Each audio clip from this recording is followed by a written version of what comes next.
Yeah, so you're so happy you got a property offshore. You got something. Now you're going to Airbnb it to the checks just start ringing the cash register. Welcome. You've just entered the tourism industry, hospitality industry. One of the things to realize is you're going to have to get your vocabulary up. Understand the lingo in the business, such as stays, conversion rate, cancellation rates, all that wonderful stuff. End of the day, either it adds profitability, adds revenue, or it reduces profitability, costs.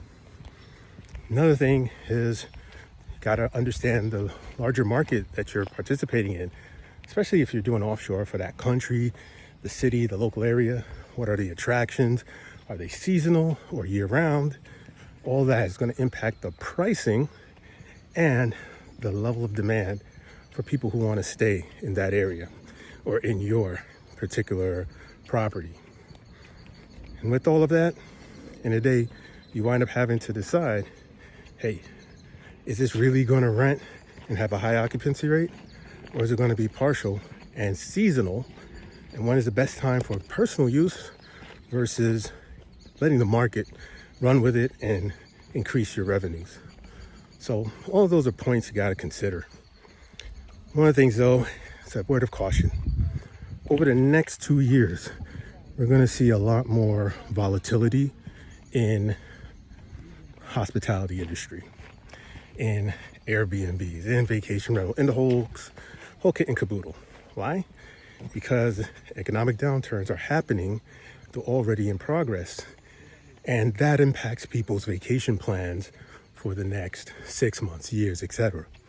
So, especially those who manage the household budget, they're looking right now and deciding whether they're going to be taking a late summer to Christmas vacation and where they're going with that. Others, you may think, okay, well, most of the people that come to my properties, they're coming for kind of like short weekend stays, or long weekend stays, 3-4 days, and then they're back. Okay, great. What's the market profile? What are your target profile for those clients? And how are they doing economically stateside, Canada, Europe?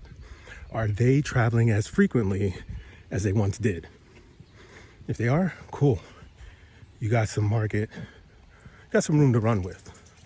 But if that slows down in any way, that impacts gross numbers. So you got to look cleanly at arrivals to your destination area, and also at duration of stays in your area. Also, the average occupancy rate for similar properties in your area. Then determine what price points make sense for you that you can run it profitably. Your expectation is the economic turmoil happening in the European and North American countries is going to spill over into specifically Caribbean Basin hospitality and tourism industries. So it's going to be fewer people on flights. You're going to hear, hey, flight was half empty. It's not good. Or you're going to hear fewer tourists arrive in said country.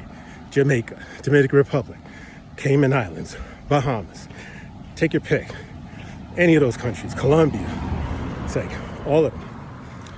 So that reduction in demand can have a overflow, reduction on prices, and their tools like AirDNA and some other tools, pricing tools, and also airlines post their future bookings when they give forward guidance.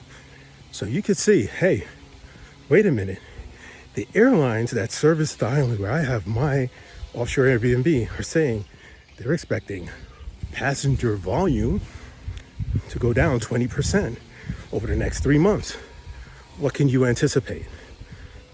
Lower revenue, less bookings, tighter pricing. So that are some of the things you'll have to consider when running your Airbnb. Welcome to the hotel business.